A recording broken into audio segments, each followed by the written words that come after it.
Hoje vamos falar sobre disciplina durante a incorporação.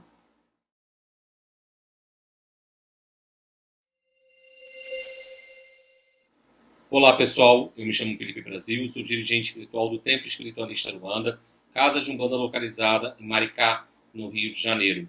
Hoje nós vamos falar sobre a disciplina durante o processo de incorporação. Como assim, né? O que a gente precisa entender quanto ao processo de disciplina na incorporação?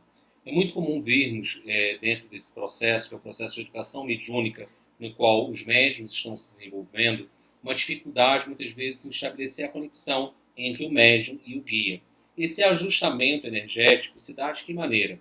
Na hora que o médium vai incorporar, o corpo dele é sensibilizado por aquela entidade, os chakras entram numa rotação e favorecem o enlarguecimento do campo áurico, e ali aquela entidade espiritual, caboclo, preto velho, Exu, seja a entidade que for, adentra o campo áurico. E isso muitas vezes gera como se fosse um leve chacoalhar do médium. Sendo que, durante o processo do desenvolvimento mediúnico, da educação mediúnica, é necessário essa calibração entre médium e entidade. Às vezes o médium age de forma exacerbada, ou até mesmo por um processo de espelhamento. Se todo mundo naquela casa se chacoalha muito, desde o dirigente espiritual, o médium mais novo vai tender a seguir aquela padronagem da casa como um todo. E isso é uma coisa que a gente tem que ficar muito atento. Por quê? Na hora que uma entidade vai incorporar, ela não precisa se balançar muito para chegar. Às vezes a gente vê médiuns com uma cara de extremo sofrimento durante o trânsito, como se estivessem morrendo ali. E a incorporação ela é algo extremamente sutil do ponto de vista energético. Não faz mal ao médium incorporar. Ainda mais quando a gente fala de um caboclo, de um preto velho, de uma entidade que compõe a coroa daquele médium. Então é importante que eu me prepare para aquilo ali que vai acontecer, eu busque elevar o meu padrão de pensamento para favorecer uma conexão astral entre o médium e o guia, entre eu e a entidade. E isso vai ajudar muito aí o transmediúnico. Uma outra coisa que é importante a gente pensar dentro desse processo é que o dirigente espiritual ele tem um papel de educar.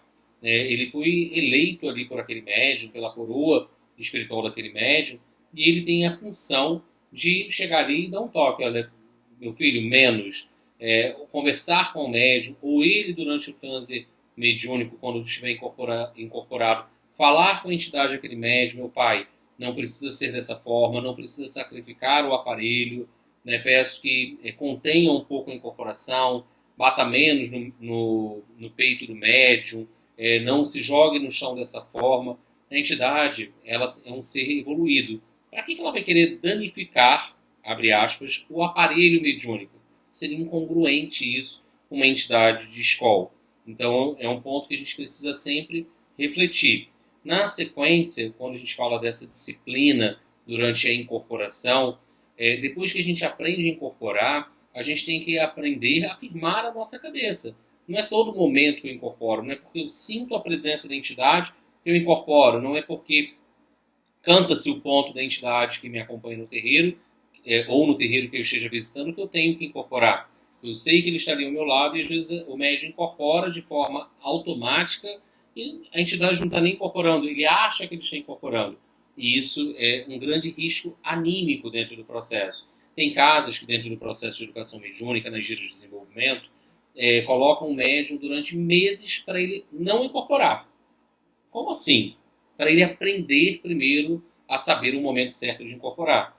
É muito comum também a gente ver em alguns terreiros o médium queimar a largada, como a gente fala. Que nem nos esportes acontece de alguém queimar a largada. Numa casa espiritual, num terreiro de Umbanda, em geral, quem começa incorporando é a entidade chefe daquela casa ou a entidade responsável por aquela sessão. Como assim? Qual a diferença de uma coisa e de outra? O guia-chefe daquela casa, as entidades que compõem a coroa e a egrégora daquele dirigente espiritual sempre vão chegar primeiro. Se aquele dirigente não vai incorporar naquela sessão durante aquela gira de Exu, na gira de Caboclo, seja a gira que for, ele vai dar agô e permissão para os médiuns incorporarem. Ou aquela entidade-chefe vai chegar, vai riscar o seu ponto, vai firmar o terreiro e aí sim ele vai autorizar o médium a incorporar. E aí tem médios que a entidade-chefe nem incorporou e ele já incorpora. Nessas situações, né, é uma situação equivocada. É claro que quando isso acontece com algum filho de santo meu, eu procuro entender o que aconteceu. Não por um sentido que vai ferir o meu ego. Isso para mim pouco importa, porque o caboclo daquele médium às vezes é mais evoluído do que o caboclo que baixa na minha coroa, mas é uma questão de disciplina. E se você não seguir com a disciplina, com as normativas do terreiro, daqui a pouco se torna um caos. Em trabalho espiritual, sempre eu digo aqui, parafraseando Emmanuel e Chico Xavier, é disciplina, disciplina, disciplina. Então, não incorpore antes, não incorpore sem autorização. Se você está sentindo vibração, peça permissão ao seu dirigente. Meu pai, o caboclo daqui ao lado, eu posso dar passividade a ele? Eu posso dar passagem a essa entidade? Isso em qualquer linha. Se ele não tiver autorização para incorporar, a entidade não vai levar o médium a um processo de sofrimento, né? Aquela vibração vai dissipar. O médium, por isso que a gente vê algumas pessoas abrindo e fechando a mão durante, à medida que desincorpora, que é como se fosse para dispersar os fluidos. Vai até o gongá, coloque suas mãos sobre o gongá, né? Procure respirar fundo, abrir os olhos, voltar para aqui agora, tomar um gole d'água, mas não perca a disciplina no transe mediúnico. Educação mediúnica não faz mal a ninguém. E esse é um processo que todo médium, um médium de Umbanda sério, precisa ter. Então eu deixo essas dicas para vocês. Convido a se inscreverem no canal, a compartilharem esse vídeo, deixarem os comentários aqui, falando o que vocês acham, se já queimou ou não a largada, o que você aprendeu ao longo dessa trajetória, e deixem também sugestões de vídeos. Até a próxima, pessoal. Tchau, tchau para vocês.